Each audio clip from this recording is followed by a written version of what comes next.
Hello, गोड़ लागत तनी, प्रणाम करत तनी, नमस्ते। आप सब कैसन बानी जा जरूर बताइब जा। आज हम उपस्थित बानी एक सोहर लेके। एक के सोहर बोली या खिलौना खिलौना बोली, मतलब सोहर ही जैसा बा और बहुत ही सुंदर बा, बहुत ही दर्दनाक बा, दर्द से भरा बा। जैसे एक स्त्री के इसमें सोहर के वर्णन कल गईल बा कि जैसे कि स्त्री का अगर कोई बालक नहीं खे, कोई बच्चा नहीं खे, तो स्त्री के पास या औरत के पास कुछ भी हो, धन संपत्ति सोना चांदी कुछ भी रहे, उससे कोई ये नहीं है, लेकिन घर सुहावन लुभावन नहीं लगता है। और घर में एक बच्चा रहे ना, तो कुछ नहीं भी रहेगा तो घर सुंदर ही लगता है। तो वही वर्णन किया हुआ है, आप लोग सुनिए और ज़्यादा से ज़्यादा शेयर कीजिएगा।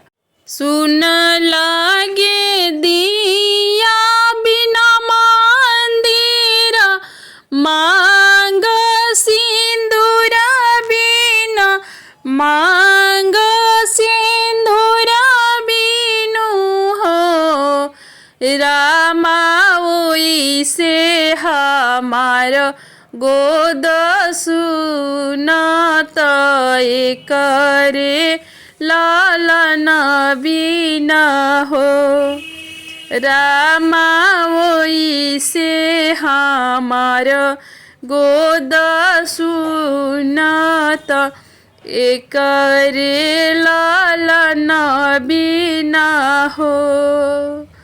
सुन लागे दिया बिना मंदिरा, मांग सिंदूर बिना, मांग सिंदूर बिना हो, रामा ओई से हमार गोदा सुनता एक रे लालन बिना, एक रे लालन बिना हो।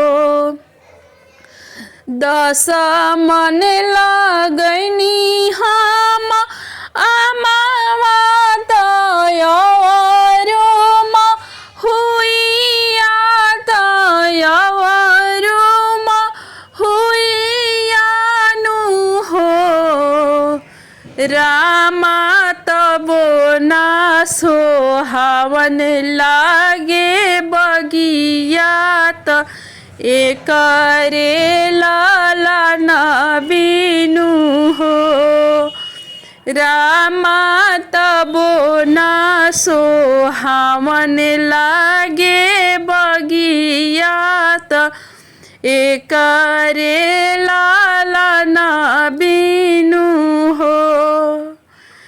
सुन लागे दिया बिना मंदिरा, मांग सिंदूर बिना हो, रामा ओई से हमार गोद सुनता एक रे लालन बिना हो। 10 पेड़ लगनी हम अमावा त, 10 पेड़ महुइया त, 10 पेड़ निबुआनु हो, रामा तबो ना बगिया सोहावन लागे, एक रे लालन बिना हो, रामा तबो ना सोहावन लागे बगिया, त एक रे लालन बिनु हो।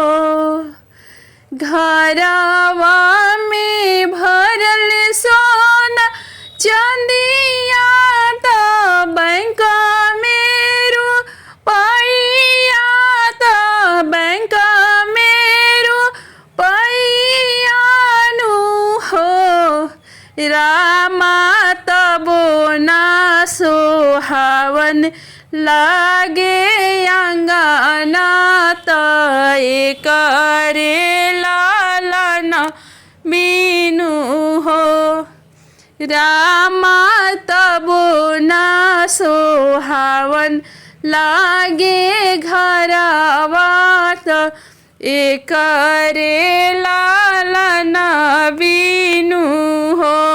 सुन लागे दिया बिना मंदिर मांग सिंदूर बिनु हो। रामा ओई से हमार गोद सुनत करे लालन बिना हो।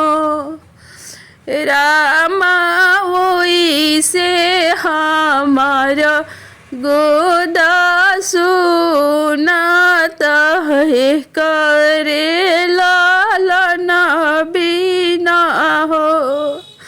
रामा ओई से हमार गोद सुनत करे लालन